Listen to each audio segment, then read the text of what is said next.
వ్యూహం సినిమాని అడ్డుకోవడానికి తెలుగుదేశంతో పాటు జట్టు కట్టి వ్యూహం పన్నింది ఇప్పుడు కాంగ్రెస్ పార్టీ.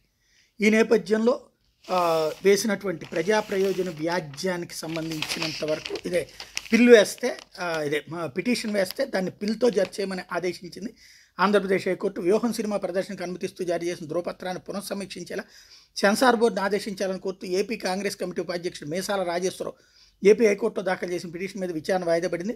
శుక్రవారం వ్యాజ్యం విచారణకు వచ్చినప్పుడు పిటిషనర్ తరపున న్యాయవాది హాజరు కాలేదు. కేంద్ర ప్రభుత్వం తరపున న్యాయవాది జూపూడి యజ్ఞదత్ వాదనలు వినిపిస్తూ ఈ సినిమాపై ఓ పిల్ దాఖలైందని సీజే ధర్మాసనం విచారణ జరిపి సంక్రాంతి సెలవుల తర్వాత వాయిదా వేసిందన్నారు.